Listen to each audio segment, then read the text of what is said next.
4వ అధ్యాయంలో 11వ వచనం చూస్తారా? 11వ వచనం, 4వ అధ్యాయం 11వ వచనం, 11th verse.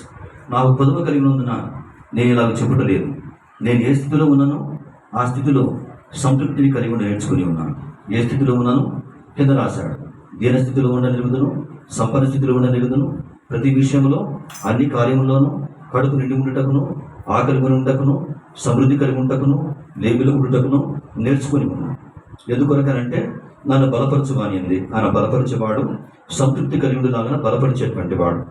సంతృప్తి లేకపోతే దురాశ చోటు చేసుకుంటుంది. దురాశ దుఃఖానికి చేటు. దురాశ వలన పాపం ఈ లోకానికి వచ్చింది. కాబట్టి చాలా విలువ కలిగిన పాట. కష్టాలు ఎదురైనా నా యాత్రను సాగించే బలం నాకు ఇవ్వండి. నష్టాలు వస్తాయి, కొన్నిసార్లు నష్టం భరించవలసింది. వాటిని కూడా వాటి మధ్యలో కూడా స్తుతించడం నాకు నేర్పించండి ప్రభువా. లోకంలో నీ కోసం జ్యోతిగా జీవించాలి. 2వ రాకడ వరకు నా విశ్వాసాన్ని కొనసాగించుకోవాలి.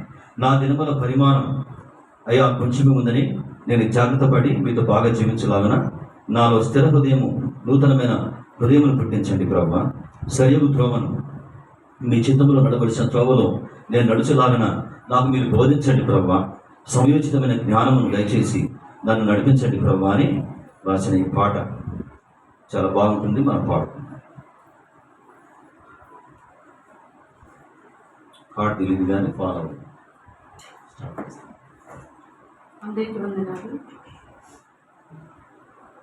నేనున్న స్థితిలోనే సంతృప్తిని కలిగించు, ఏమున్న లేకున్నా నీ కొరకే బ్రతికించు.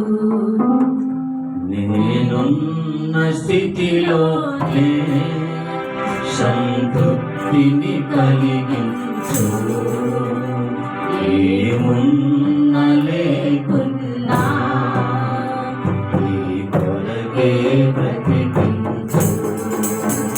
కష్టాలు ఎదురైనా నా యాత్రను సాగించు,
ఇంకా జీవించవలసిన జన్మలను మా ప్రియులు, మా దేవుడు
కూర్చోండి, కళ్ళు మూసుకోండి. వందనములు తండ్రి, నేర్పించేవాడు, కట్టడలు బోధించేటువంటి వాడు, వాక్యమును ఆశ్చర్యకరంగా సమయోచితమైన సహాయం చేసే మంచి తండ్రిగా మా మధ్య ఉన్నవాడవై కృపను చూపుటకు సంతోషించేటువంటి వాడు, కృపను చూపుటకు ఆశ్చర్యకరంగా సంతోషించేటువంటి వాడు, బలవంతులకు శక్తిమంతులకు మీరు సిద్ధపరిచి దాచి ఉంచిన లేఖన బలముల చేత అంతరంగములకు శక్తిని బలము కలిగించమని మేము ఏ చోట కూర్చోలేదు. మా పోషకుడు, మా ప్రాణములు ఆత్మలు రాత్రింబగళ్ళు కాపాడుచున్నారు. మాకు దిక్కుగా దారిగా ఉన్న రాత్రింబగళ్ళు మాకు కావలి కాయచున్న మీ ప్రేమగల పరిశుద్ధమైన పాదముల చెంత మేము కూర్చొని ఉన్నామని అర్థం చేసుకొని మీ యొక్క ఆత్మ ఆవేశములకు అప్పగించుకున్నామని సహాయం చేయండి. వాక్యమును బోధించుటకు, బైబిల్ పట్టుకున్నటకు, బైబిల్లో ఉన్న వాక్యమును చూచుటకు నేను డిస్క్వాలిఫైడ్ పర్సన్. నీవు అతి పరిశుద్ధమైన వాడు. మీ సేవ అతి పరిశుద్ధమైన సేవ, దూతలు కూడా అప్పగించలేని పరిశుద్ధమైన సేవ మనుషుల మీద కృపను చూపించి మాకు అప్పగించి ఉన్నాం. దేవా, మీరే మీ ఆత్మ ఆవేశము చేత మీ సత్యమును మాకు అప్పగించమని, కృపను కనికరమును కటాక్షము మాకు కలిగించమని యేసయ్య పరిశుద్ధ నామమున స్తోత్రములతో అడుగుచూ నమ్ముచున్నాము తండ్రి, ఆమేన్. పరిశుద్ధమైన దేవుని యొక్క సహవాసం మరొకసారి మీ అందరికీ యేసుక్రీస్తు ప్రభువారి ఉపనామమున వందనములు నేను తెలియచేయచ్చు అందరి వాక్యంలోనికి ఆహ్వానించి ఉన్నాను. దేని బిడ్డారా, ఈ యొక్క రోజున 1 గంట మీరు ఎక్కువ సమయం ఈ చోట మీరు కూర్చోవలసి ఉంది. ఎందుకంటే ప్రేమ బిందు కూడా ఉంది కాబట్టి మిమ్మల్ని కూర్చోబెట్టగలిగాను.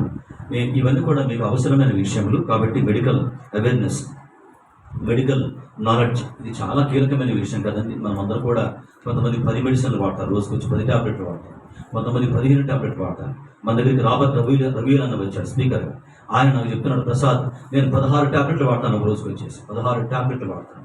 దేవుని కృపై వాక్యం చెప్పే వరకు నేను బాగుంటాను, వాక్యం చెప్పిన తర్వాత నేను పీల్చి పిప్పి చేయబడి కుప్పకూలిపోతాను, కానీ దేవుని చేత ఆశ్చర్యకరంగా బలపరచబడుతున్నాను. కాబట్టి దేవుడు సమాచారం ఇచ్చే దేవుడు, ఆయన చాలా ప్రేమగల దేవుడు. దేవుడు మనిషి ఎంతో ప్రేమించేవాడు కాబట్టి అన్ని రకముల సమాచారం ఇస్తాడు మనిషి. అందరూ దయచేసి బాగా వినండి. వాక్యం వెళ్ళుకుని ఒక అర్ధగంట సమయం దేవుని యొక్క వాక్యం దేవుని చిత్తం బట్టి ధ్యానం చేద్దాం.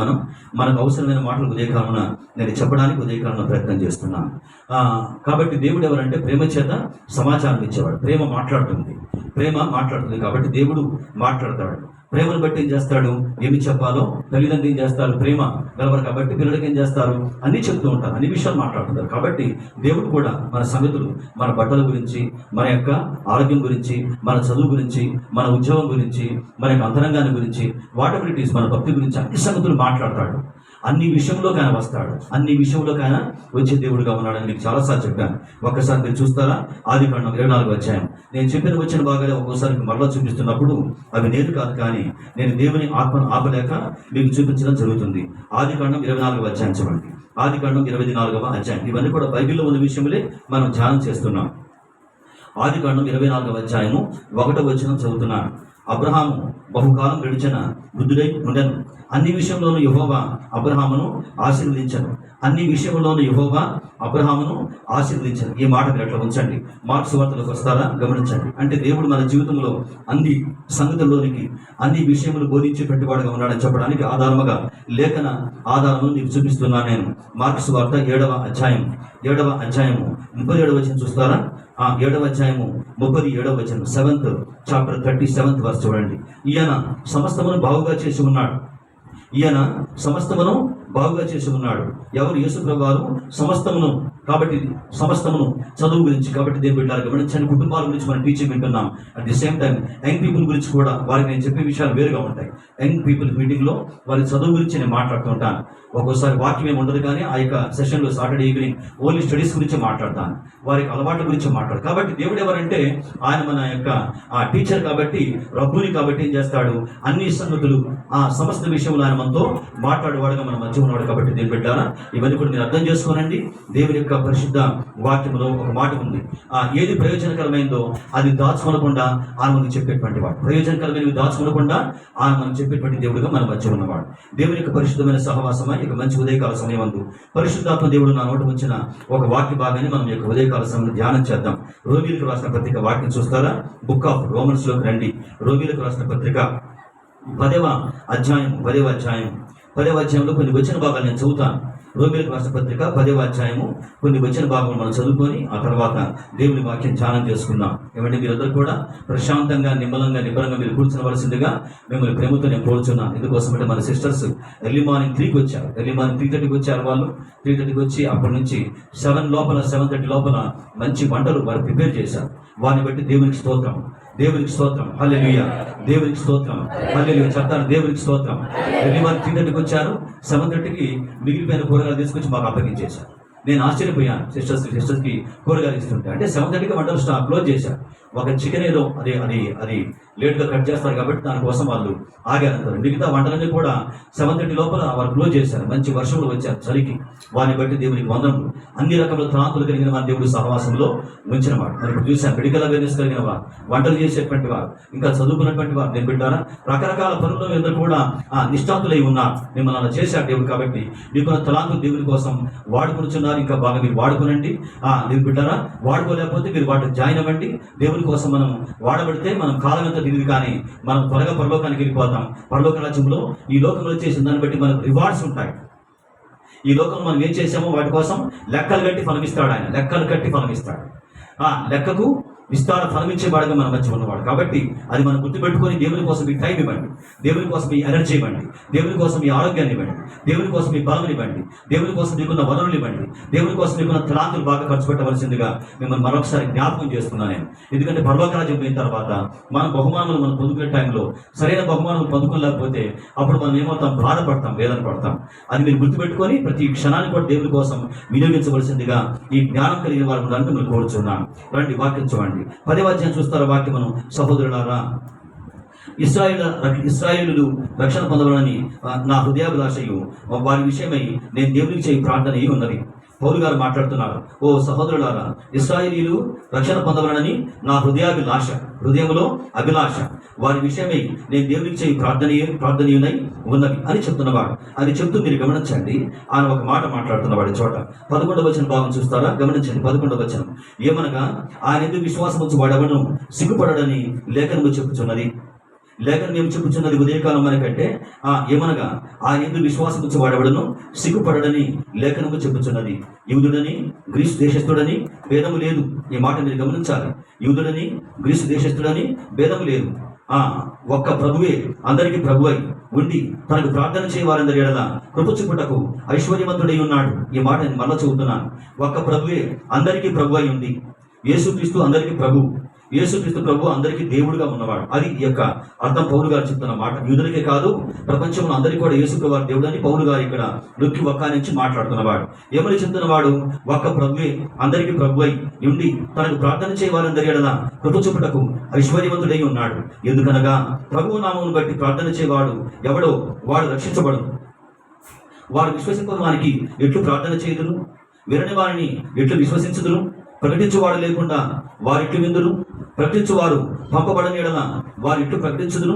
ఇది విషయమై ఉత్తమమైన వాటిని గురించి సువార్త ప్రకటించు వారి పాదములు ఎంతో సుందరమైన ఆయనవి వ్రాయబడి ఉన్నది అని చెప్తూ మీరు గమనించండి. ఒక మాట మాట్లాడుతున్న వాడి చోట 19వ వచన భాగం చూస్తారా, 19, 20, 21 వచ్చిన భాగాలు నేను మధ్యలో వీటిని టచ్ చేస్తాను కాబట్టి మీకు చెప్తున్నాను, నేను చదివిస్తున్నాను. మరియు నేను చెప్పినది ఏమనగా, ఇశ్రాయేలునకు తెలియకుండా జనము కాని వారి వలన నీకు రోషం పుట్టించదను, అవివేకమైన జనం వలన నీకు ఆగ్రహము కలిగి చేసేదను అని మొదట మోషే చెప్పుచున్నాడు. మరియు యెషయా తెగించి భక్తులు మాట్లాడుతున్న మాటలు ఇక్కడ పౌలు గారు ఆయన ఉటంకిస్తున్నాడు చోట. మరియు యెషయా గారు ఏమన్నాడు, నన్ను వెతకని వారికి నేను దొరికి తిని, నన్ను విచారింపని వారికి ప్రత్యక్షమైతిని అని చెప్పుచున్నాడు. నా మట్టుకైతే ఇశ్రాయేలు విషయం అయితే, క్షమించండి, ఇశ్రాయేలు విషయం అయితే అవిధీయులై ఎదురాడు ప్రజలకు నేను దినమంతయు నా చేతులు చాచి తిని అని చెప్పుచున్నాడు. దేవుని పరిశుద్ధ సహవాసమా, ఈ సంగతులు దేవుని ఆత్మ సహాయాన్ని బట్టి మనం ధ్యానం చేద్దాం.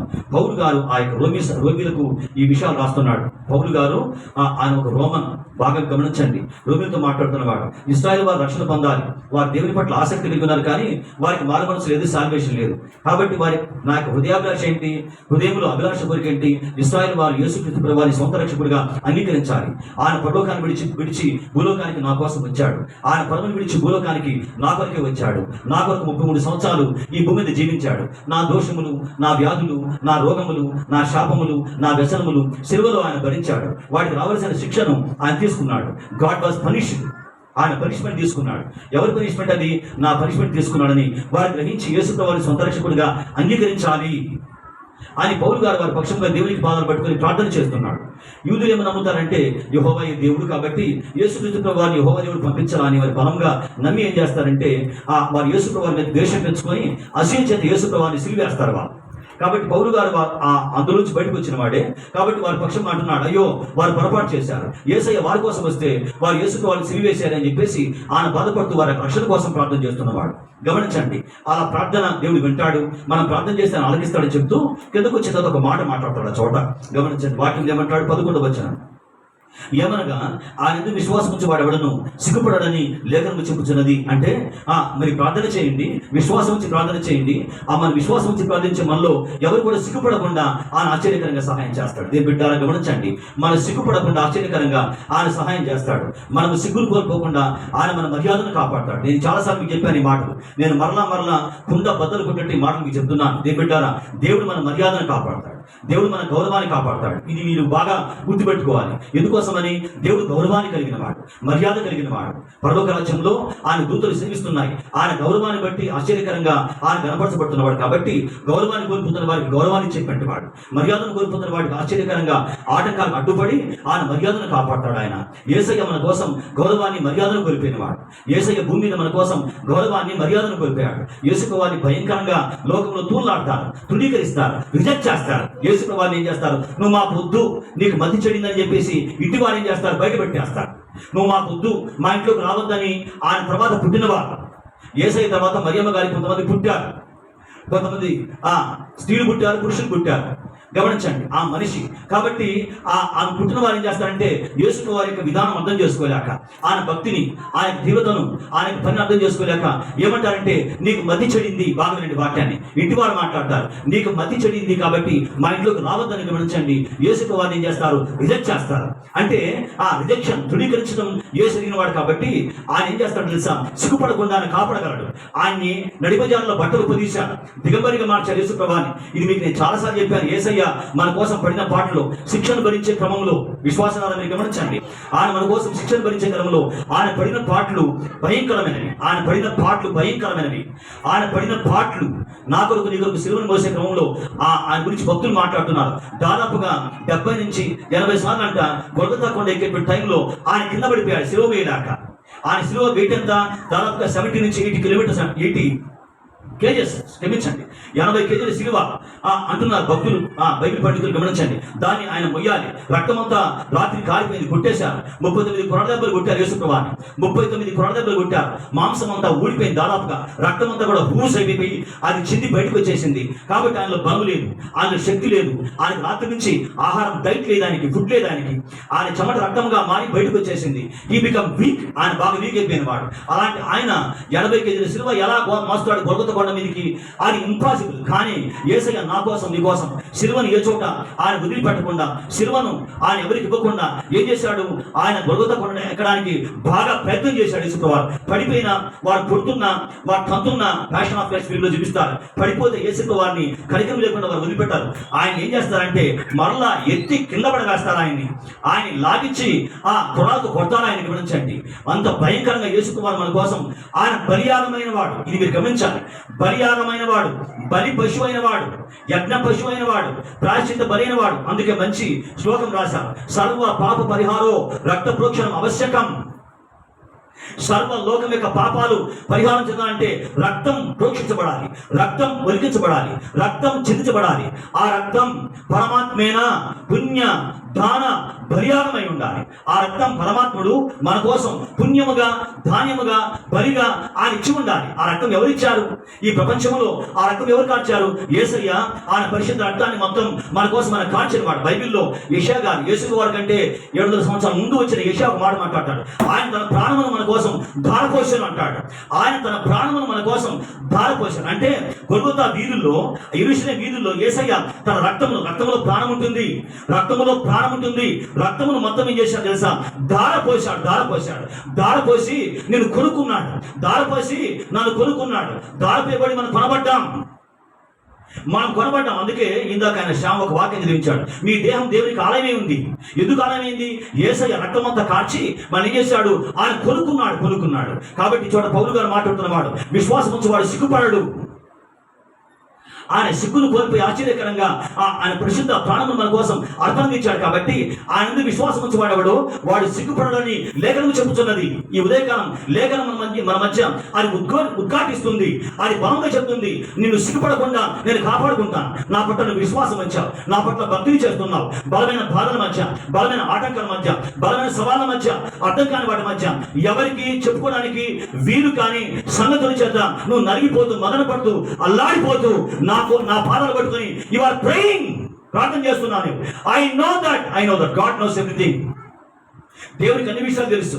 ఆయన కళ్ళకి ఏది కూడా మరుగు లేక అన్ని కూడా తేడా కనబడుతున్నాయి. కాబట్టి ఆ దేవుడు మాట్లాడుతున్న వాడికి తెలుసా, విశ్వాసం వచ్చి వాడు సిగ్గుపడడు. ఆయన ప్రార్థన చేయవారి వరకు కూడా సిగ్గుపడకుండా ఆశ్చర్యకరంగా ఆయన కాపాడుకుంటాడు. అందుకే బైబిల్లో మీరు గమనించండి, 2 సార్లు ఇదే పౌలు గారి యొక్క సంగతిని మరలా 10 వచనాల గ్యాప్లో బైబిల్ మీరు చదువుకునేటప్పుడు రిపీటెడ్ వర్డ్స్ అంటారు. Repeated words. బైబిల్ యొక్క స్టడీ ఏంటి? Observation, interpretation and application. రిత్విక్ని ఆ బాబుని కొంచెం వేరు చేస్తే సమస్య పరిష్కారం, సింపుల్ పరిష్కారం. మీ బాబుని మీ దగ్గర కూర్చోబెట్టుకోండి, ఆ బాబుని వాళ్ళ అమ్మగారు, ఆ బాబుని వాళ్ళ అమ్మ దగ్గర కూర్చోబెట్టుకోండి. Who is that? ఈయనగా ఆయన కొంచెం ఎవరి దగ్గర వేరు చేసి అంటే అప్పుడు రిత్విక్ ఏమైపోతాడంటే డిఫ్యూజ్ అయిపోయాడు, పదం తీసేమైంది, మౌనం. ఓకే, గమనించండి బిడ్డ. 10 వచనాల గ్యాప్లో గమనించండి ఈ సంగతిని మాట్లాడుతున్నవాడు. 9వ అధ్యాయం చూడండి వాక్యం. మనం 9వ అధ్యాయము 33వ వచనం చూస్తారా? 9వ అధ్యాయము 33వ వచనం అంటే చివరి వచ్చిన భాగం. ఇదిగో నేను అడ్డుబడను సియోనులో స్థాపించుకున్నాను.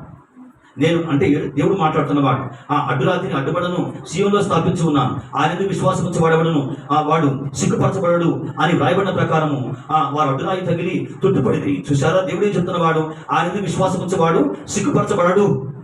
దేవుడు చేస్తున్నాడు అలాగన. విశ్వాసం ఉంచి వాడు సిగ్గుపరచబడకుండా ఆయన పనిచేసేటువంటి వాడు ఏం పెట్టారు. అందుకే ఈ చోట మాట్లాడుతున్నవాడు. మరలా 10వ అధ్యాయంలో ఏమని చెప్తున్నవాడు? 10-11లో గమనించండి. ఏమనగా ఆయన విశ్వాసం ఉంచి వాడెవడును సిగ్గుపడడని లేఖనం చెప్పుచున్నది. సిగ్గుపడకుండా ఏం చేస్తాడు దేవుడు? మనం సిగ్గుపడకుండా ఆయన ఏం చేస్తాడు? ఒక చిన్న ఉదాహరణ వాక్యం చెప్పి నేను ముందుకు వెళ్ళిపోతాను. యోవేలులోకి వస్తారా మీరు గమనించండి. వాక్యం చెప్తున్నాడు ఆ చోట. దేని బిడ్డారా సంగమా గమనించండి. యోవేలు గ్రంథంలోకి వస్తారా? హోషియా యోవేలు గ్రంథం చూడండి వాక్యమును. యోవేలు గ్రంథం 2వ అధ్యాయంలో ఈ మాట మాట్లాడుతున్నవాడు దేవుడు. గమనించండి 2వ అధ్యాయంలో 25వ వచనం చూస్తారా వాక్యమును? 25వ వచనం యోవేలు గ్రంథము 2వ అధ్యాయము. దయచేసి అందరూ కూడా వాక్యం తీయవలసిందిగా మిమ్మల్ని ప్రేమతో నేను కోరుచూ ఉన్నాను. మీరు కడుపార తిని తృప్తి పొంది మీ కొరకు వింత కార్యములు జరిగించిన మీ దేవుడైన యెహోవా నామమును స్తుతించినట్లు నేను పంపిన మిడతలను, గొంగలి పురుగులను, పసరు పురుగులను, చీడ పురుగులను అను నా మహాసైన్యం తినివేసిన సంవత్సరంలో పంటను మీకు మరలా ఇస్తును. ఏమని చెప్తున్నవాడు? సంవత్సరంలో పంటను మీకు మరలా ఇస్తాను. దేవుడు ఏమైనా చేస్తాడు. దేవుడు ఆయన నేను పెట్టారు. దేవుడు ఏమైనా చేస్తాడు. ఈ వారంలో ఒక బ్రదర్ కోసం మేము ప్రార్థన చేశాం. ఆయన తెలంగాణ నుంచి మన అవుట్రీచ్ పరిచయం నుంచి చోటికి మణిపాల్ హాస్పిటల్కి హైదరాబాద్లో ఒక హాస్పిటల్ కన్సల్టెన్సీ చేత ఇక్కడికి వచ్చాడు. లివర్ని మార్చాడు. లివర్ని ఆయనకి చేంజ్ చేశాడు. లివర్ పాడు చేసుకున్నాడు. బాగా తాగి లివర్ నేను పోతే వాళ్ళ మామగారు నాన్నగారు నాకు చూపించారు. లివర్ మొత్తం అండి కుళ్ళిపోయి నల్లగా మాడిపోయింది లివర్ అంతా కూడా. డాక్టర్ చెప్పిన కారణం ఏంటి? ఈయన బాగా తాగాడు, ఈయన భయంకరంగా తాగాడు. దానివల్ల జాండీస్ వస్తున్నాయి, భయంకరమైన కారణాలు వస్తున్నాయి. వరంగల్ హాస్పిటల్లో పెద్ద సిటీ గమనించండి, రకరకాలు తిప్పారు. కానీ he was not getting recovery కావడంలో గమనించండి. ఏం చేశారంటే హైదరాబాద్ తీసుకొని పోతే అప్పుడు చెప్పారు, లివర్ ఇన్ఫెక్షన్ జరిగింది సార్, మీకు కరోడ్పతి లివర్ ఇన్ఫెక్షన్ జరిగింది. ఏం చేస్తాం? హాస్పిటల్ ఉండండి. ఇప్పటికి 6 నెలలు అయిపోయింది, 15 లక్షలు అయిపోయింది. ఇక్కడ తీసుకొచ్చారు, కూర్చోబెట్టారు. నేను వాళ్ళ మామగారిని అడిగాను, ఏమండి కాస్ట్ అంతా, సర్జరీ కాస్ట్ అంతా అంటే ఆయన భార్య లివర్ కట్ చేసి ఈయనకి ఇవ్వాలి. ఈయన చేసుకున్న పనికి ఆయన భార్య లివర్ కట్ చేసుకోవాలి. ఇప్పుడు మళ్ళీ ఆర్గన్స్ అంత విలువైన చెప్పారు సిస్టర్స్. ఆర్గన్స్ చాలా విలువైన. మన హార్ట్, మన లంగ్స్, మన లివర్, మన కిడ్నీ, మన బ్రెయిన్ చాలా వాల్యుబుల్. అవి చేసే పని ఎవరు చేయలేరు ప్రపంచంలో. ఎవరో డాక్టర్ చెప్తున్నాడు, ఒక డాక్టర్ చెప్తున్నాడు మన బాడీలో నుంచి అంటే హార్ట్ పంపింగ్ చాలా బలంగా ఉంటుంది, సౌండ్ చాలా వచ్చింది, అది హార్ట్ బకెట్స్ ఆఫ్ వాటర్ లాగేస్తుందంట, అంత పవర్ దానికి ఉంటుంది. ఏమండి ఏడు లేయర్స్ చర్మాన్ని కప్పేశాడంట దేవుడు. 7 లేయర్స్గా మన చర్మాన్ని కప్పేశాడు. లోపల నుంచి మనకు వచ్చే సౌండ్ అంటే గమనించండి, ఒక మీడియం కంపెనీ మ్యానుఫ్యాక్చరింగ్ కంపెనీ నుంచి సౌండ్ వస్తాయి, మిషన్ నుంచి సౌండ్ వస్తాయి కదా, అంత సౌండ్ మన నుంచి బయటకు వచ్చిందంట. దాన్ని కవర్ చేయడం కోసం ఏం చేశాడు దేవుడు, మందమైన చర్మాన్ని ఆశ్చర్యకరంగా డిజైన్ చేసి కప్పేశాడు. వాట్ ఏ గాడ్, అద్భుతమైన వాడు దేవుడు, ఆశ్చర్యకరమైన వాడు. ఒక చిన్న మాట చెప్పి ముందుకు వెళ్ళిపోతాను, గమనించండి. పౌలు గారు మాట్లాడతాడు ఈ యొక్క విషయం గురించి, దేవుని జ్ఞానం గురించి. రోమపత్రికలకు వస్తాను చూడండి వాక్యం, నేను మళ్ళీ ఈ చోటుకు వస్తాను. రోమిలికి రాసిన పత్రిక నేను పెట్టారా, దేవుని జ్ఞానం గురించి, దేవుని బుద్ధి గురించి, ఇవన్నీ కూడా నేను చూస్తున్నప్పుడు గమనించండి, దేవుడి జ్ఞానం అంతా మనకు అర్థమవుతుంది. రోమిలికి రాసిన పత్రిక చూడండి వాక్యమును 11వ అధ్యాయం రోమపత్రిక 11వ అధ్యాయం చూడండి. రోమపత్రిక 11వ అధ్యాయము 33వ వచనం. ఆహా, దేవుని బుద్ధి జ్ఞానం వల్ల బాహుళ్యము ఎంతో గంభీరము. అంటే అలా చేశాడు మన దేవుడు. పౌలు గారు ఆశ్చర్యపోయి నివ్వెరపోతున్నాడు. ఈయన బాగా ధర్మశాస్త్రాన్ని అవపోసన పట్టినవాడు, బాగా చదువుకున్నవాడు, బాగా డబ్బున్నవాడు, దేవుని గురించి బాగా అర్థమైన తర్వాత ఈ పదవులు రాసుకుంటూ వచ్చాడు ఆశ్చర్యచెందుతుడై. ఆహా, దేవుని బుద్ధి జ్ఞానముల బాహుళ్యము ఎంత గంభీరం. నేను చదువుతున్నాను, మీకు వివరించాను. ఆయన తీర్పులు శోధింపనెంతో అసత్యములు. అంటే ఆయన తీర్పులు మనకు అర్థం కావు. ఆయన మార్గములు ఎంతో అగమ్యములు. ఆయన మార్గములు అంటే మనకు అవి కనిపించవు, అగమ్య గోచరంగా ఉంటాయి. ప్రభు మనసును ఎరిగిన వాడెవడు, ప్రభు మనసును ఎరిగిన వాడెవడు, ఆయన జ్ఞానం ఎరిగిన వాడెవడు, అది దాని అర్థం. ఆయనకు ఆలోచన చెప్పిన వాడెవడు, లివర్ ఇలా చేయండి కదా, బ్రెయిన్ ఇలా చేయండి, హార్ట్ ఇలా చేయండి చెప్పిన వారెవరు? అది ఎవరు కూడా చెప్పలేరు, దేవుడే చేయాలి దాన్ని. ముందుగా ఆయనకిచ్చి, చూసారా, ముందుగా ఆయనకిచ్చి ప్రతిఫలము పొందగల వాడెవడు? దేవుడికి మనం ఇచ్చి ముందుగా ఆయన మనకి ఇవ్వకముందే ముందుగా మనం దేవుడికి ఇవ్వగలమా? ఏమండి, దేవుడు మనకి ఇవ్వకముందే దేవుడికి ఇవ్వగలమా? గుర్తుపెట్టుకోండి, నా జీవితంలో ముందు ఆయనే ఉన్నవాడు. నా జీవితంలో ఫస్ట్ పర్సన్ ఆయనే, ముందుగా ఆయనే ఉన్నవాడు. ముందుగా నీ కోసం నీకంటే నీవు చేసే దేవుని కోసం చేసేదానికంటే ఆయన నీ కోసం పనిచేస్తున్నాడు. నీవు ఇది అర్థం చేసుకోవాలి వాక్యంలో. ముందుగా ఆయనకిచ్చి ఫలం పొందగలవాడేవాడు అంటే ఏంటి? మన జీవితంలో మనకంటే ముందు ఆయనే ఉన్నాడు. మనకంటే ముందు మన కోసం ఆయన పనిచేస్తున్నాడు. నీకు చాలాసార్లు చెప్పాను, ఆయన మన కోసం మనకంటే ముందు ఆయన నమ్మకంగా పనిచేస్తున్నాడు. ఆయన నీ కోసం నీకంటే ముందు నమ్మకంగా పనిచేస్తున్నాడు. ఇది పౌలు గారు ఆశ్చర్యపోయి సన్నైపోయాడు. ఏమి లివర్ కాస్ట్ అంతా, లివర్ ట్రాన్స్ప్లాంటేషన్ కాస్ట్ అంటే ఆయన చెప్తున్నాడు 25 lakhs తీసుకున్నారు సార్, 25 లక్షలు తీసుకున్నారు ఈ బాబుకి. ఈయన తాగి పాడు చేసుకుంటే ఆయన మంచి భార్యకు ఆరోగ్యం పాడు కావాలి. ఏమంటే ఆమె కూడా డ్యామేజ్ అయిపోవాలి. ఆమె లివర్ని కట్ చేశారు, ఆమె హెల్తీగా యాక్టివ్గా ఉన్నారు. నేను పోయాను లివర్ సర్జరీ చేసిన తర్వాత ఆమె కట్ చేశారు, వేస్తే గమనించండి. భార్య కాబట్టి ఆమె ఇచ్చింది, ఎవరు రాదు, వాళ్ళ డాడీ ఉన్నారు. డాడీ ఇవ్వని అన్నాడు. డాడీ పెద్ద ఆయన గమనించండి, ఆయన చనిపోయే వయసుకు వచ్చిన వాడు. ఇవ్వయా నీ బాబు కంటే ఆయన ఎవరన్నాడు? వాళ్ళ తమ్ముడు అంటే ఆయన ఫ్యామిలీ ఉంది కాబట్టి ఆయన పక్కన పెట్టండి, ఈయన ఇవ్వచ్చు గమనించండి. మరి ఎవరి ముందుకు వచ్చారు? భార్య వచ్చింది. అందుకే దేవుడు వివాహాన్ని చేశాడు. That is the power of marriage. నాకు అర్థమైంది గమనించండి. ఎవరు రావడంలా అప్పుడు నేను చెప్పానంట, నేనున్నాను. చిన్న బాబు పాప నీ భార్యను కాపాడుకో, నీ భర్తను కాపాడుకో, కుటుంబాన్ని కాపాడుకో. First of all family, then everything. Dear church, గుర్తుపెట్టుకోండి, first of all family, then everything. First నీకు దేవునితో నీకున్న సంబంధం, సెకండ్ ఫ్యామిలీతో సంబంధం, తర్వాత చర్చిలో పనులు, దేవుని పరిచర్య, తర్వాత నీ వర్క్స్ గమనించండి. ఆడ మీకు అర్థమైందా? దేవునితో నీకు బంధం, దాన్ని కాపాడుకోండి. సెకండ్, ఫ్యామిలీ బంధాన్ని కాపాడుకోండి. థర్డ్, దేవుని పనిలో ఇన్వాల్వ్ కండి. తర్వాత నీ పనులు, స్కూల్ పనులు, కాలేజ్ పనులు, వర్క్ పనులు, ఇలా సీక్రెట్స్ ఇది. దీన్ని తారుమారు చేయవద్దు. 1, 2 చేయవద్దు, 2, 1 చేయవద్దు, 3, 4 చేయవద్దు. అప్పుడు గమనించండి, మొత్తం ఏమవుతుంది? ఇర్రెగ్యులారిటీ వచ్చింది. ఇర్రెగ్యులర్గా మెడిసిన్ వాడితే షుగర్ వాళ్ళకి ఏమొచ్చింది? బ్రెయిన్ స్ట్రోక్, హార్ట్ స్ట్రోక్ వచ్చింది. ఆమె చెప్పారు కదా ఇందాక. దేవుడు ఎవరు? రెగ్యులారిటీ, ఆయన క్రమాన్ని కలిగిన వాడు. నేను పెట్టారా? ఈయన గమనించండి. మరి ఆశ్చర్యమైన విషయం, భార్య వచ్చింది. నేను ఇస్తానండి, ఏమన్నా కానీ మీరు బతకాలి. నేను చనిపోయిన పర్లా, మీరు బతకాలి, ఈ పిల్లలు బతుకుతారు. భార్య ప్రేమ, దేవుడు ఏర్పాటు చేసిన బంధం. అందుకే వివాహాన్ని ఏర్పాటు చేసిన వాడు దేవుడు. చాలా మంది వివాహం యొక్క విలువ అర్థం కాక ఎందుకురా అంటారు. గమనించండి, కరెక్టే. కొంతమంది కుటుంబాల గొడవలు జరుగుతున్నాయి, అడ్డంకులు వస్తున్నాయి. దాన్ని బట్టి గమనించండి, ఇంట్లో పెరిగిన వాడు, వెనకాల ఉన్నటువంటి వాడు, ముందు అన్నకు పెళ్ళైతే, అక్కడికి పెళ్ళైతే వారు పెట్టేటువంటి, వారు పడుతున్న బాధలు, కష్టాలు, ఆటంకాలు చూసి చాలా మంది మాట్లాడుతున్న మాట గమనించండి. వివాహం చేసుకోకూడదు అని అనుకుంటున్నారు. వాళ్ళు అట్లా ఉంది, ఇది ఎందుకు అట్లా అవుతుంది? వాడి పరిమాణం వాడి రాత్రి పగలు భార్యను అనుమానించి తాగి ఈమెను డిస్టర్బ్ చేశాడు కాబట్టి వీళ్ళు చూసి వీళ్ళ మైండ్ డిస్టర్బ్ అయిపోయి నేను అలోన్గా జీవించాలి. Loneliness always danger. Loneliness always danger. నువ్వు దేవునితో నువ్వు కూర్చున్నప్పుడు మాత్రమే లోన్లీనెస్ నీకు పనిచేసింది. When you are aware of that, దానికి బయట గమనించండి. వేరెవర్ యు ఆర్ లోన్లీ, అది ప్రమాదకరమైన విషయమే. దానికోసం సైతాను కాచుకుంటాడు. డేవిడ్ బికమ్ అలోన్, దానికోసం కాచుకున్నాడు సైతాను. డేవిడ్ లాంటి వాడిని ఈడ్చుకొడితే 1 year పాపం ఒప్పుకోకుండా దాచుకున్నాడు. ఒక వ్యక్తిని చంపేశాడు, ఒక ఆమె జీవితాన్ని పాడు చేశాడు, తాగుబోతయ్యాడు, పాపాడు. గమనించండి, ఆయన దేవుని సేవకుల విలువలేకుండా ఆయన దెబ్బతిని చివరికి రాజ్యాన్ని కొలిపే ప్రమాదం వచ్చింది. Don't be alone there. ఎక్కడ అలం ఉండవద్దు. దేవుని పాదముల చెంత, దేవుని దగ్గర తలుపులు వేసుకొని రహస్యంగా ప్రార్థన చేసుకో. దానికోసమే ఒంటరిగా ఉండు. నరుడు ఒంటరిగా ఉంటా మంచిది కాదని దేవుడు గమనించండి ఏం చేశాడు, ఆమెను చేశాడు. ఆమెను చేద్దామనుకునే ముందు ఈయన కూడా అనుకున్నాడు, ఇద్దరి సరి సమానమే. Both are equal. దేవుని బిడ్డలు గమనించండి, దేవుడు వింతగా పనిచేస్తాడు. సంవత్సరాల పంట ఆశ్చర్యకరంగా ఆయనకు అప్పగించేటువంటి దేవుడు ఆయన. కాబట్టి మీరు గమనించండి, చెప్తున్నమాట నా చెరువులు సిగ్గుపడరు.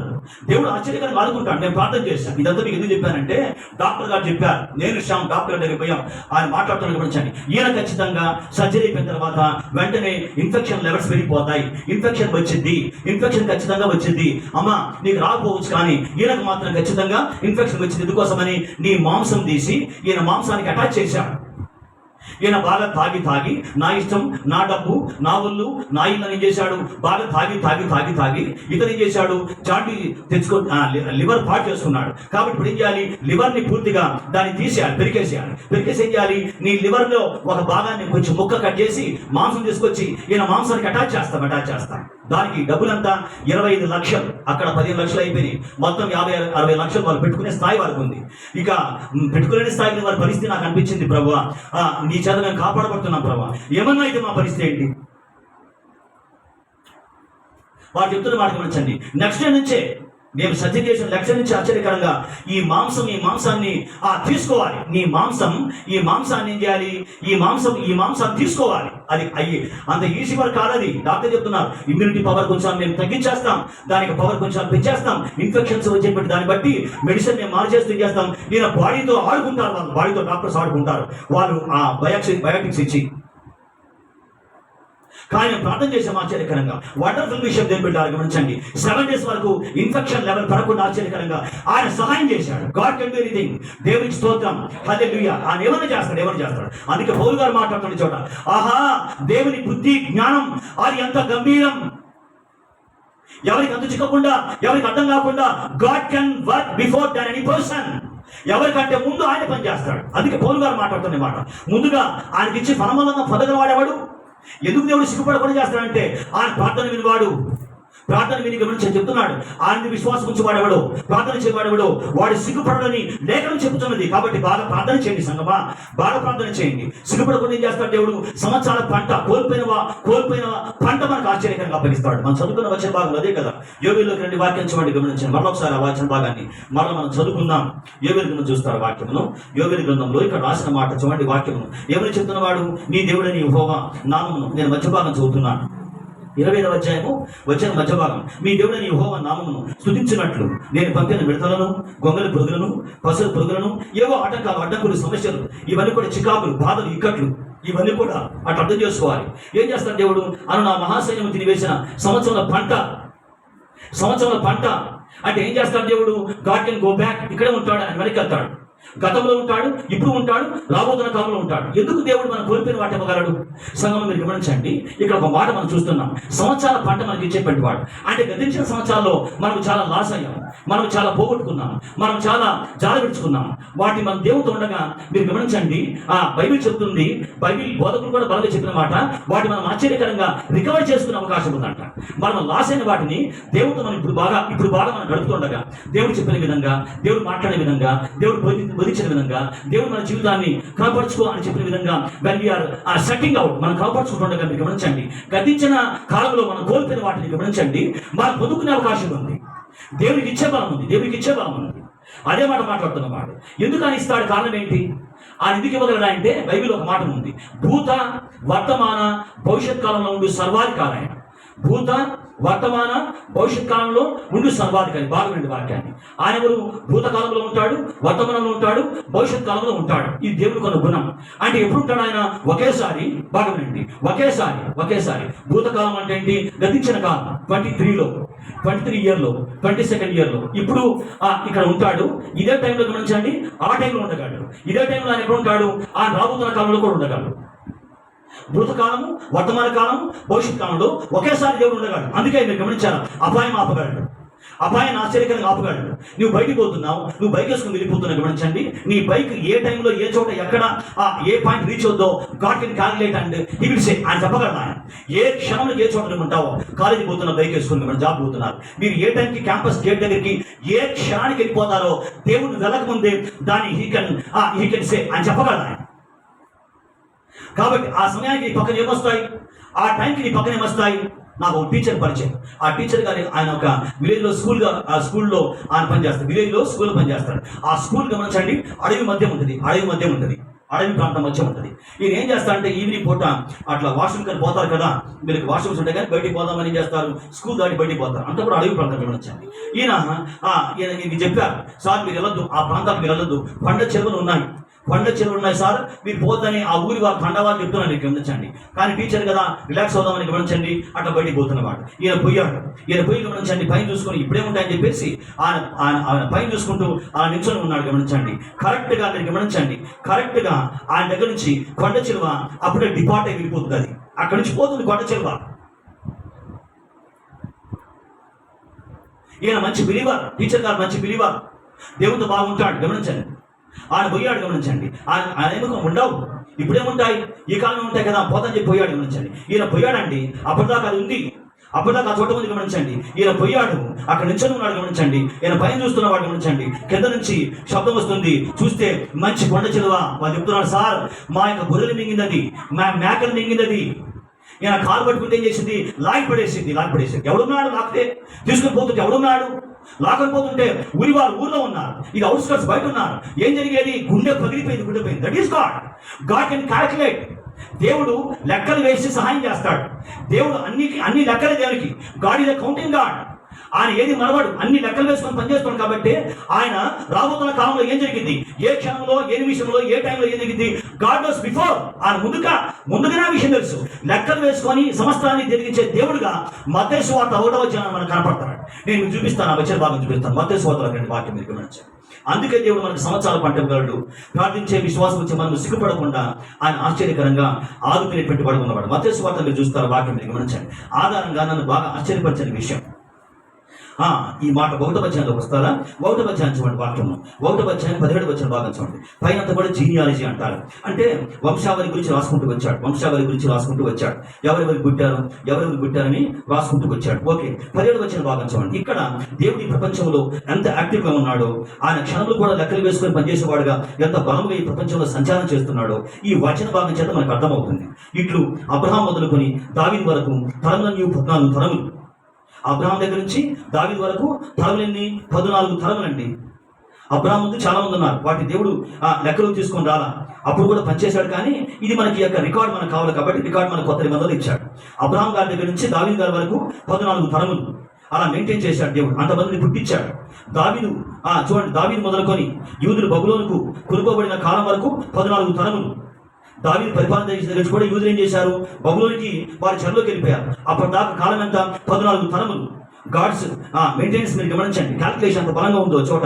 మరలా గమనించండి, బబులోను కొనుకోబడిన కాలం వరకు 14 తరములు. తర్వాత బబులోను కొనుకోబడిన మొదలుకొని క్రీస్తు వరకు, యేసై వచ్చే వరకు అన్ని 14 తరములు. అంటే గమనించగా, అంటే ఆ టైంకి జరిగిస్తూ వచ్చాడు. అంటే 14 తరముల్లో ఎంతమంది పుట్టాలి, ఎంతమంది ఎప్పుడు చనిపోవాలి, ఏ చోట చనిపోవాలి, ఇవన్నీ ఏం తెలుసా, దేవుడి యొక్క లెక్కలు ఇవన్నీ కూడా.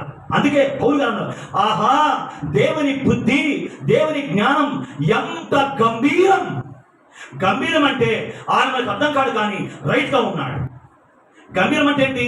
ఆయన మనకు అర్థం కాదు కానీ బట్ హీస్ రైట్. ఆయన సరిగ్గా ఉన్నాడు, ఆయన ఖచ్చితంగా ఉన్నాడు, ఆయన అక్యురేట్ గా ఉన్నాడు, ఆయన పర్ఫెక్ట్ గా ఉన్నాడు. దాని ఏమంటారంటే గంభీరం అంటారు. అందుకే ఈ మాట మీరు గమనించారా, అబ్రాహం నుంచి దావీదు వరకు 14 తరములు లెక్క.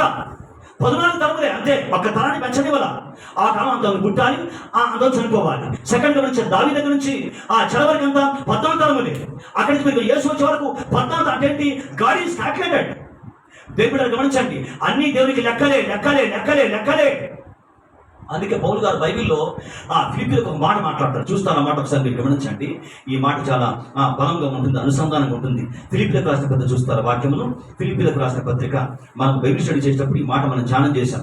4వ అధ్యాయం చూడండి, వాక్యమును 4వ అధ్యాయంలో ఇక్కడ చూడండి 17వ వచన భాగం చూస్తారా? 4వ అధ్యాయం 17వ వచనం. అంటే వీళ్ళు పౌలు గారు ఏ చోట ఉన్నా కానీ ఈ ఫిలిప్పీ సంఘం వారు ఏం చేశారంటే ఆయనకు అక్కడగా ఉన్నటువంటి డబ్బు కానీ వస్తువులు కానీ అన్ని కూడా పంపించుకుంటూ వచ్చారు. అవి ఏంటో పౌలు గారు చెప్పాలా కానీ వారు పంపించిన పదార్థములు కొన్ని ఉన్నాయి.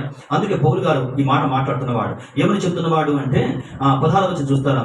ఎలాగనగా తెస్సలోనికలు కూడా మీరు మాటి మాటికి నా అవసరం తీర్చుటకు సహాయం చేశారు. అంటే పౌలు గారు అక్కర్లు వారు బాగా తీర్చారు. ఏమండి, వారు ఏవో అక్కర్లు చెప్పలా కానీ రకరకాల అక్కర్లు ఉంటాయి, వాటిని మరలా తీర్చారు, మరలా పనిచేశారు.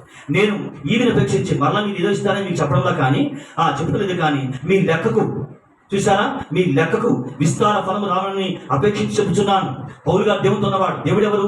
లెక్కలు కట్టించేవాడు. అందుకన్నాడు మీ లెక్క కంటే మీకు చాలా లెక్కలు దేవుడు తీర్చాలి. దేవుడు లెక్కలు సరిచేస్తాడు. దేవుడు లెక్కలు సరిచేస్తాడు. ఆధారంగా ఇంకొక వచ్చిన భాగం మీకు చెప్తాను దేవుని గుణం గురించి. రండి వాక్యంలోకి రండి. ఫిలిమోను పత్రికలోకి వస్తారో చూడండి వాక్యం. నేను బిడ్డారా, ఫిలిమోను పత్రిక మీకు ఎప్పుడు కూడా ఎక్కువగా దాని గురించి మీకు చెప్పాలా, నేను బైబిల్ స్టడీలో దాని గురించి మీకు చెప్తాను. ఫిలిమోను పత్రిక మీరు చూడండి. హెబ్రీ పత్రిక ముందు ఉంటుంది, గమనించండి. హెబ్రీ పత్రిక ముందు ఈ పత్రిక ఉంటుంది. తీతు పత్రిక, తర్వాత ఫిలిమోను ఉంటుంది, తర్వాత హెబ్రీ పత్రిక ఉంటుంది. 1వ అధ్యాయం ఉంటుంది. ఈ 1వ అధ్యాయంలో మీరు చూస్తే కనుక ఈ ఫిలిమోను గురించి ఉత్తరం రాస్తూ ఒనేసిము ఉత్తరం రాస్తూ ఫిలిమోను తమ దొంగ అనమాట. ఒనేసిము గురించి రాస్తూ, క్షమించండి, ఫిలిమోను ఓనర్ ఆయన. ఒనేసిము గమనించండి, ఆయన దగ్గర మిస్టేక్ చేసి జైల్లో పడ్డాడు. ఆ జైల్లో పౌలు గారు ఉన్నాడు. పౌలు గారు అంటే ఆశ్చర్యకరంగా మీరు గమనించండి, పౌలు గారి చేత బలపరచబడిన తర్వాత ఈయన ఏమవుతాడంటే ప్రయోజనకరమైన వాడుగా మారిపోతాడు. ఇప్పుడు మరలా ఏం చేస్తున్నాడు? ఒనేసిమును ఫిలిమోను దగ్గర పంపిస్తున్నాడు. ఫిలిమోను దగ్గర పంపిస్తూ కొన్ని మాటలు ఈ చోట ఆయన పౌలు గారు రాసుకుంటూ వస్తాడు. అక్కడ చెప్తాడు, గమనించండి వాక్యం చూస్తారా? ఈ 17వ వచన భాగం చూడండి. 17వ వచనంలో, కాబట్టి నీవు నన్ను నీతో పారివారిగా ఇచ్చాడలా నన్ను చేర్చుకున్నట్లు అతన్ని చేర్చుకోను. ఈ దేవుని ప్రేమ గమనించండి. ఫిలిమోను ఉత్తరం రాస్తున్నాడు, ఒనేసిము గురించి మాట్లాడుతున్నవాడు. అతన్ని ఎలా చేర్చుకుంటావంటే నీ దగ్గరకు వస్తే నన్ను ఎలా చేర్చుకుంటావో అలాగే చేర్చుకో అని చెప్తూ అతడు నీకు ఏమైనా నష్టం కలిగేసినట్లా నీకు ఏమైనా రుణం ఉండేలా అది నా లెక్కలో చేర్చుకో. నా లెక్కలో దేవుని ప్రేమ గురించి మాట్లాడుతున్నవాడు. ఆయన ఎవరు? లెక్కలు పుడి చెప్పేవాడు చెప్తున్నవాడు. అతను నీకు ఏమన్నా రుణం ఉంటే కనుక ఏం చేస్తామంటే నా లెక్కలో చేర్చు, వాటిని రీపే చేస్తా, వాటిని కర్త. దేవుడు ఎవరు దీన్ని పెట్టారా? ఆయన లెక్కలు కట్టి అప్పగించేటువంటి వాడు. గుర్తుపెట్టుకోవాలి ఈ మాట. అందుకోసమని లెక్కలు కట్టి పనిచేస్తున్నవాడు. God is very calculator. అందుకే చెప్పాను, భూత వర్తమాన భవిష్యత్ కాలంలో ఒకేసారి ఉండగలిగిన వాడు, ఒకే టైం ఉండగలిగిన వాడు. కాబట్టి ఏం చేస్తాడు? సంవత్సరాల పంట, కోల్పోయిన పంట గమనించండి. ఆయన మనకి ఇచ్చేం చేస్తాడు? సిగ్గుపడకుండా, షేక్ కాకుండా ఆయన ఆశ్చర్యకరంగా మీరు గమనించండి, ఆయన సహాయం చేస్తాడు. చాలా కాలం నుంచి మీరు ప్రేర్ చేస్తున్నానండి ఒక విషయం కోసం. దాని విషయంలో మీరు బాగా అవమానపరచబడ్డారు. ఏం చేస్తాడు దేవుడు? అవమానం తీర్చేస్తాడు. ప్రార్థన విని ఆయన అవమానం తొలగించేస్తాడు.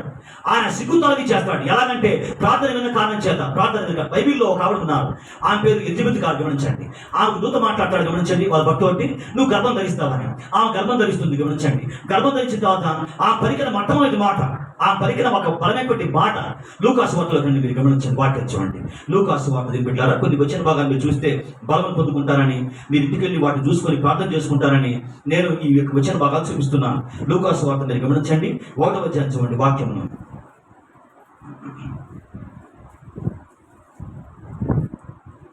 లూకాసు వార్త 1వ అధ్యాయము 24 వచ్చిన భాగం చూస్తారా? 24 వచ్చిన చాలా కాలం కిందట ఈ మాట మీకు చెప్పాను నేను. దేవుని ఆత్మ మరలా మనం జ్ఞాపకం చేస్తుండగా ఇలాగ మనం ఉంటామండి. ఎలిజబెత్ లాగా ఉంటాం, జకరియా లాగా ఉంటాం. కానీ దేవుని చేత మనం ఆశ్చర్యకరంగా ఆదుకొనబడతామని చెప్పడానికి ఈ మాటలు మీకు చెప్తున్నాను.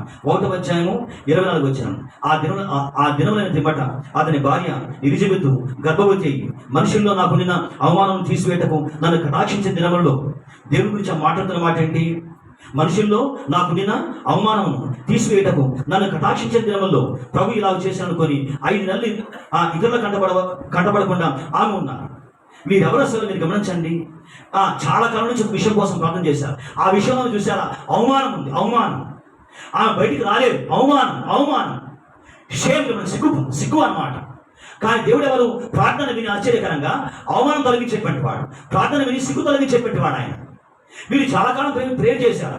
ఎంతకాలం ప్రేర్ చేశారంటే మీరు వాక్యం చూడండి, మీరు గమనించండి. ఇక్కడ ఒక మాట ఉంటుంది, 1వ అధ్యాయం 7వ వచనం భాగం చూస్తారా? 1వ అధ్యాయం 7వ వచనం. ఇలా ఉంటాయి మన జీవితంలో కొన్ని సంగతులు. ఎలిజబెత్ గొడ్డాల ఎందున వారికి పిల్లలు లేకపోయింది, మరియు వారిద్దరూ బహుకాలం గడిచిన వృద్ధులైన. బహుకాలం అంటే బహుకాలం వారికి ప్రార్థన చేశారు, చాలా కాలం వారు ప్రేర్ చేశారు. అందుకే దేవుడు మాట్లాడుతున్నవాడు, విశ్వాసం నుంచి వాడు సిగ్గుపరచబడ్డు, ప్రార్థన చేయవాడు సిగ్గుపరచబడ్డు దేవుడు పెట్టాను. కాబట్టి బాగా బలపరుచుకుందాం. ఏం చేస్తాడు ఆయన? దీర్ఘకాలం ప్రార్థన చేశాం, చాలా కాలం ప్రేర్ చేశాం, చాలా కాలం ఎలా చేశాం? భక్తిగా ఉన్నాం, బలముగా ఉన్నాం, దేవుని కోసం నిష్టగా ఉన్నాం. ఎలా ఉన్నారో వాళ్ళు తెలుసా? వారు నీతిమంతులు, నిరపరాధులు. ఒక్క మాట మీరు చూడండి దయచేసి, ఎలా ఉన్నారో అక్కడ చెప్పుకుంటూ వస్తాడు. ఈ చోట 6వ వచనం భాగం చూస్తారా? 6వ వచనం. వీరిద్దరు అంటే భార్య భర్తలు జకరియా ఎలిజబెత్ గారు, వీరిద్దరు ప్రభు యొక్క సకలమైన ఆజ్ఞలు చొప్పున ఏ ఆజ్ఞ వదిలిపెట్టన అన్ని ఆజ్ఞలు చొప్పున న్యాయ విధుల చొప్పున ఎలా ఉన్నారు? వాళ్ళు నిరపరాధులుగా నడుచుకోవచ్చు, దేవుని దృష్టికి నీతిమంతులై ఉన్నారంట. మీరు గమనించండి, సకలమైన ఆజ్ఞలు దేవుడు, సకలమైన ఆజ్ఞలు. ఎన్నో ఆజ్ఞలు మనం పాటు చేస్తాం కదా, ఎన్నో ఆజ్ఞలు మనం పాటించుకుని ఉంటాం. దేవుడు మనకి ఇచ్చిన ఆజ్ఞలు చాలా ఏం చేస్తాం? తెలిసి ఏం చేస్తాం? నిర్లక్ష్యం చేస్తాం. బైబిల్లో ఒక మాట ఉంది, నేను దేవుని ప్రేమించాను అని చెప్తున్నామంటే మనమంటే దేవుని ఆజ్ఞలు పాటిస్తామంట. మనం దేవుని ఆజ్ఞలు పాటిస్తే మనం దేవుని ప్రేమించిన వారం అవుతాం. మీరు వాక్య జ్ఞానం కలిగి ఉండండి. మనం దేవుని బాగా ప్రేమిస్తున్నామంటే ఆధారం ఏంటి? దేవుని ఆజ్ఞలు పాటిస్తాం. యేసయ్య మాట్లాడతాడు, యోహాను సువార్త 14వ అధ్యాయం మాటలు ఉంటాయి.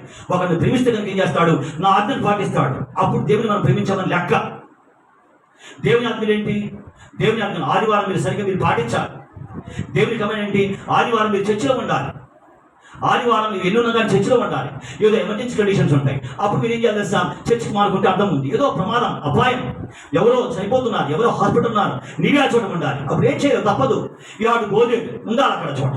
కానీ గమనించండి, చిన్న చిన్న కారణాలకి స్మార్ట్ తీసుకెళ్ళి చర్చి మానేస్తే అలాగా?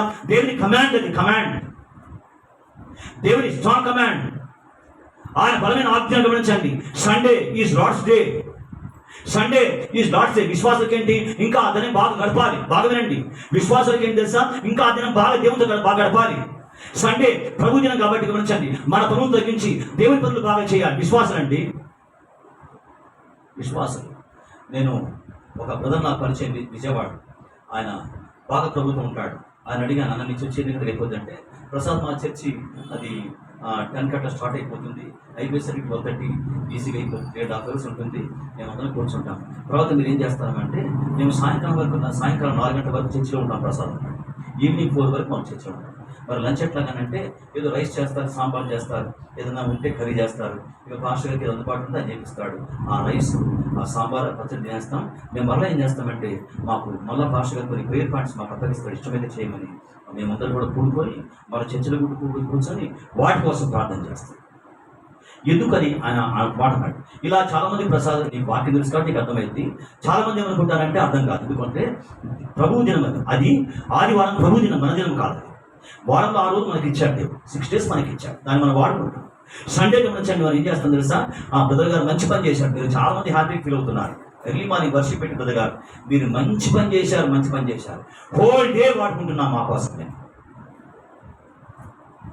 ఎవరు నవ్వడంలా, నవ్వితే మమ్మల్ని అనుకుంటాడని మీరు మౌనంగా ఉన్నారు. అట్లా నిజంగా చాలా మంది ఫీల్ అవుతారు. అట్లా ఎర్లీ మార్నింగ్ 5 వచ్చేసేసి 8కి అయిపోతుంది ప్రశాంతంగా. డే మొత్తం మిగతా రోజులాగా వాడుకుంటారు. That is wrong in the sight of a believer విషయం అది తప్పది. రక్షణ పొందిన వారి విషయంలో కరెక్ట్ అవ్వచ్చు, కానీ వారి బిలీవర్ రక్షణ పొందుకొని బాప్టిజం పొందుకుంటే ఆ దినం ప్రభు దినం. ఇవన్నీ కూడా దేవుని కమాండ్స్ అండి, దేవుని ఆజ్ఞ. ప్రభు దినం దాన్ని పరిశుద్ధపరచబడి, కాబట్టి ఆ దినంలో ఎక్కువ సమయం చేయాలి. నువ్వు దేవునితో గడపాలి, పరిచర్య విషయాల్లో ఉండాలి, దేవుని పని విషయాలు, రాజ్యం కట్టే విషయాల్లో ఉండాలి, దేవునికి రాజ్య సేవలో ఉండాలి. కొన్ని విషయాల కోసం దేవుని మందిరంలో కూర్చొని ప్రార్థన చేయాలి. ఎదిగిన వారుగా ఈ సంగతి మీకు అర్థం కావాలి. ఎల్లకాలం అలాగే ఉంటే ఎట్లాగా, మరుగుజ్జులాగా ఎక్కడ వేసిన బొమ్మలు అట్లా ఉంటే ఎట్లాగా? మనం పెరుగుతున్న వారం కాబట్టి గ్రోయింగ్ ఏం కావాలి? విశ్వాసులు శిష్యులు కావాలి, శిష్యులు కావాలి, డిసైపుల్ కావాలి. అంటే ఆయన ఏం చెప్తున్నాడో దాన్ని మనం చేస్తాం. గురు శిష్య బంధం. ఆయన మన గురువు, ఆయన మన శిష్యులు కాబట్టి ఆయనతో మనం గడుపుతాం. అందుకే ఆ మాట రాసినవాడు. చూస్తారా ఒకసారి మీరు గమనించండి, ఆది కాండంలో రండి, మీరు గమనించండి. ఆది కాండం చూస్తారా వాక్యంలో, ఆది కాండం. మీరు ఎవరు బాధపడద్దండి, మీరు అర్థం చేసుకొని మీరు సంతం చేసుకోండి, కంగారు పడవద్దు. ఎందుకంటే దేవుని వాక్యం కదా, అన్ని విషయాలు మనం ధ్యానం చేసుకోవాలి. ఇక్కడ చాలా బాగుంటుంది. 2వ అధ్యాయం చూస్తారా వాక్యం, మీరు గమనించండి. ఆది కాండము 2వ అధ్యాయం, ఆది కాండము 2వ అధ్యాయం 2వ అధ్యాయం చూడండి. 1వ వచనం, ఆకాశమును భూమియు వాటిలో ఉన్న సమస్త సమూహమును సంపూర్తి చేయబడును. దేవుడు తాను చేసిన తన పని 7వ దినంలోగా సంపూర్తి చేసి తాను చేసిన పని అంతటి నుండి 7వ దినములో విశ్రమించాను. కాబట్టి దేవుడు ఆ 7వ దినమును ఆశీర్వదించి పరిశుద్ధపరిచాను. గమనించారా? దాన్ని ఏం చేశారు? దేవుడు పరిశుద్ధ దినముగా మార్చుకుంటూ వచ్చిన వాడు. కాబట్టి దీన్ని పెట్టారా, అది ఆ పరిశుద్ధమైన దేవుడికి అప్పగించాలి. ఆ గంటలు ఆ గడియలు గమనించండి. We have to give to God as offering దేవునికి ఇవ్వాలి. బిలీవర్ కదా, మనం కూర్చొని గడపాలి. గమనించండి, దేవుడు పెట్టారా, దేవుడి కృపను బట్టి నేను రక్షణ పొందుకుని దగ్గర నుంచి కూడా అది నాకు బాగా అలవాటైంది. మేము ఎవ్రీ సండే ఆల్మోస్ట్ 80% గమనించండి, మేము చర్చలో గడిపెట్టుకుంటాం. సండే మార్నింగ్ వర్షం అయిపోతుంది, గమనించండి, అయిపోతుంది. మధ్యాహ్నం పూట 1 అవర్ ప్రేయర్ పెట్టుకొని ప్రార్థన చేసుకునే వాళ్ళం. సాయంకాలం యూత్ బైబిల్ స్టడీ ఉంటుంది. మరలా ఈవినింగ్ గమనించండి, మేము గృహ కూడికల కోసం ప్రేయర్ పెట్టేవాళ్ళం. పాస్టర్ గారు కంటే ఎవ్రీ సండే ఏదో ఒక ప్రాంతంలో అవుట్రీచ్ లాగా పెట్టుకొని ఆ ప్రాంతానికి వెళ్ళి గమనించండి, ఎవరో ఒకరు వాక్యం చెప్పేటువంటి పరిచర్య. ఎందుకోసమని ఆయన దేవుడు అనే వల్ల మనం ఉన్నాం. ఆయన అడుగుతున్నవాడు, నాది నాకు ఇవ్వండి, నాది నాకు దేవునికి ఇవ్వండి, దేవునికి కైసరికి. ఆ రోజు నీవి నువ్వు వాడుకో. ఆ రోజు నేను వాడుకోండి. ఇది ఏంటి? దేవుని కమాండ్, గాడ్స్ కమాండ్. దేవుని నేను ప్రేమించాను అని చెప్తే యేసయ్య ఒకరిని ప్రేమిస్తే కనుక నా ఆజ్ఞలు గైకొట్టాడు. ఆయన ప్రేమించామని లెక్క అని యేసయ్య చెప్పాడు ఆ విషయాన్ని. కాబట్టి దేవుని యొక్క ఆజ్ఞ ఏంటి? Sunday is Lord's day. ఆ దినం ప్రభు దినం. కాబట్టి ఆ రోజున ప్రభుత్వం మనం బలంగా గడపాలి. విస్తారంగా సేవ కోసం దేవుడు గమనించండి. Give time to God. నేను మరణమానం చెప్తున్నా, దేవుని ఆజ్ఞ మీరు పాటించండి. దేవుని ఆజ్ఞలు భారమైనవి కావు. యేసయ్య ఒక మాట మాట్లాడతారు, చూస్తారు, మీరు గమనించండి. మత్తయి సువార్తలో రండి, వాక్యం చూడండి. మత్తయి సువార్తలో యేసు ప్రభువు ఒక బలిష్టమైన బట్టి మాట మాట్లాడతాడు ఆయన. 11వ అధ్యాయంలో రండి, వాక్యం చూడండి. మత్తయి సువార్త 11వ అధ్యాయం చూస్తారు వాక్యమును. 11వ అధ్యాయంలో మనం అనుకుంటాం దేవుని యొక్క సంగతులు భారంగా ఉంటాయని, బరువుగా ఉంటాయని కదా. కానీ వాక్యం అలా చెప్పలా, యేసయ్య ఇలా చెప్పలా. 11వ అధ్యాయం 28వ వచనం చూస్తారు వాక్యమును. 28వ వచనం, ప్రయాసపడి భారం మోసుకుంటున్న సమస్త జనులారా నా యొద్దకు రండి. ప్రయాసపడి భారం మోసుకుంటున్న సమస్త జనులారా నా యొద్దకు రండి, నేను మీకు విశ్రాంతి కలిగి చేతును.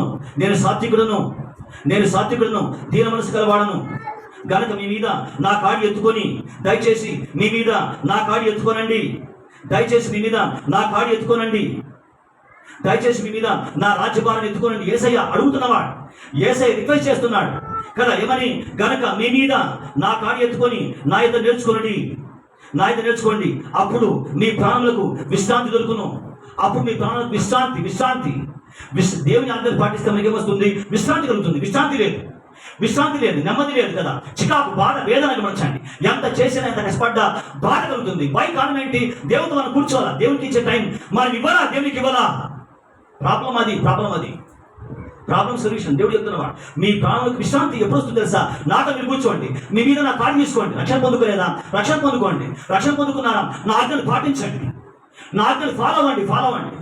మీ మీద నా కాడి తీసుకోండి, నా కాడి ఎత్తుకోండి, సేవాభారం పెట్టుకోండి, పరిచర్యభారం తీసుకోండి, నా యొక్క రాజ్యభారం తీసుకోండి. నా రాజ్యభారాన్ని మీరు భరించండి. అప్పుడు మీ ప్రాణములకు విశ్రాంతి. ప్రాణం విసిగిపోయింది, ప్రాణానికి బాధ వచ్చింది, ప్రాణం సూసైడ్ చేసుకో అని మాట్లాడుతుంది. ఎలా పోతుంది? ఎవరు పోగొడతారు? అంతరంగా ఎవరు పని చేస్తారు? ఎవరి చేత కాదు. ఆయన కాడి తీసుకో, ఆయన మాటలు, ఆయన భారమును, ఆయన యొక్క బలమును, ఆయన వేదన, ఆయన యొక్క ఆక్రందన, ఆయన యొక్క అంతరంగాన్ని నువ్వు తీసుకో. మీ మీద నా కాడి ఎత్తుకోనుడి. ఎవరితో మాట్లాడుతున్న మాట నాట్ ఫర్ అన్బిలీవర్స్. ఇది బిలీవర్స్ సంబంధించిన మాట. బైబిల్ కాంటెక్స్ట్ చాలా క్లియర్గా ఉండాలి. అన్బిలీవర్స్ కాదు, బిలీవర్స్తో మాట్లాడుతున్నవాడు. విశ్వాసులారా, మీరు నా కాడి తీసుకోవాలి కాబట్టి మీ ప్రాణానికి నెమ్మది కలగా అక్కడ రండి. కింద ఒక మాట మాట్లాడితే చాలా బాగుంటుంది అన్నమాట. అప్పుడు మీ ప్రాణాలకు విశ్రాంతి దొరుకును. ఎలాగనగా నా కాడి సులువుగాను, నా భారం తేలికగా ఉన్నది. ఏం చెప్తున్నవాడు? నా కాడి సులువు, భారం అనుకోవద్దు. నా కాడి సులువు, ఈజీ. రక్షణ మార్గం భారం అనుకుంటాం. ఈ మార్గంలో పోతే చాలా మంది తెలుసా అండి, బ్యాప్టిజం పొందుకుంటే నేను ఉండలేను, నా చేత కాదు, ఇది నా వల్ల కాదని గమనించండి. దూరం దూరం దూరం వెళ్ళిపోయి దేని బిడ్డారా, నరకానికి వెళ్ళిపోతారు. చచ్చిపోతే ఏసై లేకుండా చనిపోతే వెళ్ళిపోతారు, అగ్ని గంధకాలతో పాటు గుణువులోకి వెళ్ళిపోతారు. ఏసై ప్రపంచానికి ఆ విషయం చెప్పాడు. ఒకడు సర్వలోకాన్ని సంపాదించుకొని తన ప్రాణం పోగొట్టుకుంటే వారికి ఏం ప్రయోజనం? లోకాన్ని మొత్తం సంపాదించుకున్నాడు. ముఖేష్ అంబానీ ఉన్నాడు, 5,000 కోట్ల పెట్టి పెళ్లి చేశాడు. అనంత అంబానీ కదా, ఆవిడ పేరు రాధిక మర్చెంట్. ఆ అమ్మాయి గమనించండి, వీళ్ళందరూ వాళ్ళ నాడికి 7,000 కోట్ల ఆస్తి ఉంది. ఆ అమ్మాయి వాళ్ళ నాన్నగారికి, వీళ్ళకి లక్షల కోట్ల ఆస్తి ఉంది. షేర్ లక్షల కోట్లు. ఓకే, ఈ లోకం అట్లా ఉన్నారు గమనించండి. But where they will go after death? ఎక్కడికి పోతారు వాళ్ళు? ఎక్కడికి పోతారు? ఆత్మకు చావు లేదు కదా, ఆత్మకు చావు లేదు కదా. స్వామి వివేకానంద ఒక మాట అన్నాడు, ఈ యొక్క మరణానికి భయపడవద్దు అన్నాడు. ఆయన కూడా అన్నాడు, డెత్కి భయపడవద్దు, మరణం బాడీకి మాత్రమే, ఆత్మకు చావు లేదు. అన్ని ఇజమ్స్, అన్ని మతాలు చెప్తున్నాయి ఆత్మకు చావు లేదు, ఆత్మకు చావు లేదు. ఆత్మ అలా ఉంటుంది గమనించండి. అది పరలోకమా నరకమా? అలా ఉంటుంది. అది మోక్షమా స్వర్గమా? కాబట్టి మీరు అంత డబ్బు ఉంది కదా, వారు చనిపోతే ఏ చోటు పోతారు, ఏ ప్లేస్కి వెళ్తారు, వారి ఆత్మ ఏ చోటికి పోతుంది? దే కెనాట్ సే, చెప్పలేదు వాళ్ళు. కానీ యేసు మాట్లాడుతున్నవాడు, ఒకడు సర్వలోకాన్ని సంపాదించుకున్నాడు, ఎంజాయ్ చేశాడు, మొత్తాన్ని సంపాదించుకున్నాడు. వాడు తన ప్రాణం పోగొట్టుకున్నాడు అంటే నన్ను అంగీకరించకుండా ఈ ప్రపంచాన్ని విడిచేశాడు. వారికి ఏమి ప్రయోజనం? ఏం ప్రయోజనం? 5,000 కోట్ల పెళ్లి, 7,000 కోట్ల పెళ్లి, 10,000 కోట్ల పెళ్లి, ఏం ప్రయోజనం? చచ్చిపోతే అగ్ని గంధకాలం మన గుడుగులోకి వెళ్ళిపోతారు. మనం పేదవారం, మనం ఆఫ్టర్ ఆల్ మనం వారి బాత్రూమ్ విలువ కొడకాలి మన జీవితం అనుకుంటాం. మామూలుగా మాట్లాడితే నేను తగ్గించడంలా, అంత కాస్ట్లీ పీపుల్ వాళ్ళు. చాలాసార్లు రాశారు నీతా అంబానీ గారి గురించి. ఒక్కసారి తాను టీ గ్లాస్, సెకండ్ టైం వాడదు. ఒక్కసారి వేసుకున్న చెప్పులు, టీ గ్లాసే వాడకపోతే చెప్పులు ఏం వాడతారు? డోర్ మ్యాట్ మనీతో చేస్తే, డోర్ మ్యాటే డబ్బుతో చేస్తే ఇక వాళ్ళు అవేం వాడతారు? ఒక్కసారి టీ గ్లాస్, ఒక్కసారి మిగతా విషయం పక్కన పెట్టి టీ గ్లాస్ కూడా ఒక్కసారి. అంత మనీ దారిపోసినా అంత మనీ. బట్ గమనించండి, యేసయ్య మాట్లాడుతున్నాడు, వారికి ఏం ప్రయోజనం? చచ్చిపోతే అగ్ని గంధకంలో మన గుండములో యాతన పడుచుంటారు. సంగమా విశ్వాసులారా, ఈ సంగతి వేరే వారికి చెప్పండి. మీరు బలంగా ఉండండి. విశ్వాసులు గమనించి అందుకే అన్నాడు, విశ్వాసులారా గమనించండి, మీరు బలంగా ప్రభు యొక్క అందరూ పాటించాలి. ప్రభు దినం, ఆయన పరిచర్య దినం, ప్రభుతో బాగుండాలి. మీ మీద నా కాడి ఎత్తుకోండి. చాలా మంది అంటారు గమనించండి, యేసయ్యని నమ్ముకుంటే ఈ మార్గం భారం అంటారు.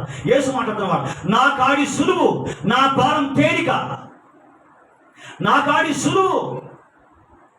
ఈ ప్రపంచంలో అన్ని భారాలు అవి బరువైనవి, యేసయ్య భారం అది తేలిక.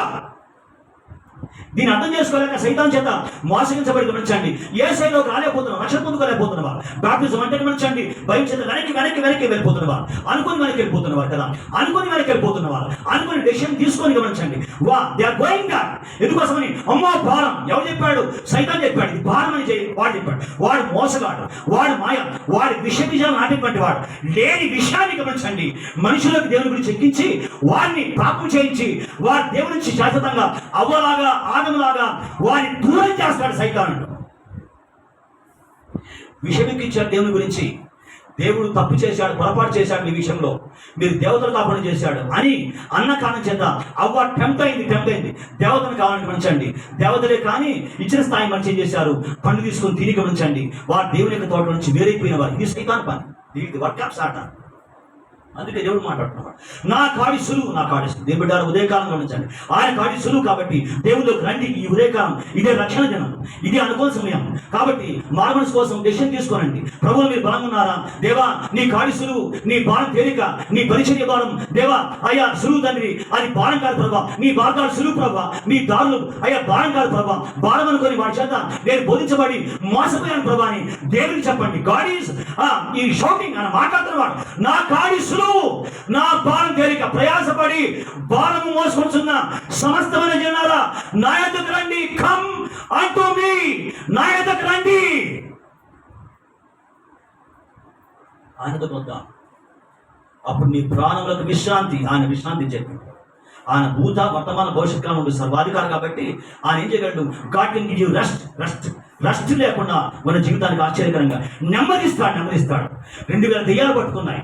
2 దెయ్యాలు పట్టుకున్నాయి, భర్తను వేరు చేశాయి, కుటుంబాన్ని వేరు చేశాయి. వాడు రాత్రి పగలు వాడు కాకలు వేస్తున్నాడు, సేనాదేవి పట్టవాడు. వాడు ఎక్కడికి పోయాడు? సమాధిలో తెలిపాడు. సమాధిలో వాసం చేసేవాడు. ఇంట్లో భార్య మధ్య పిల్లల మధ్య ఉండవలసిన వాడు గమనించండి. సమాధిలోకి పోయాడు. భార్య ఏడుస్తుంది. ఇందుకోసమని సమాధుల నుంచి కాకలు వస్తున్నాయి. అత్తమ్మగారు, మామగారు, నాన్నగారు, అవి ఆయన కాకలు. ఏం చేస్తామమ్మా? ఏం చేస్తాం? సంఖ్యలు వేశాం, చైన్లు వేశాం, బంధించాం, 2 దెయ్యాలు చైన్ చేశాం. అవి వాడు తుత్తునీరు చేసి సంఖ్యలు తెప్పుకొని బట్టలు చిప్పేసుకొని దిగంబరిగా పారిపోతున్నాడు. మరి ఎవరు బాగు చేస్తారు? వాడి ప్రాణం నెమ్మది లేదు. దెయ్యం చేత ఆక్రమించబడి వాడు రాత్రి పగళ్ళు సమాధుల్లో వాసం చేస్తూ కాకలు వేసేటువంటి వాడు పరుగులు పెడుతున్నాడు. ఆ దారిని ఎవరు పోదాం ఉన్నా భయభ్రాంతులై గమనించండి అల్లాడిపోతున్నారు. యేసు రాత్రి మొత్తం ప్రయాణం చేశాడు.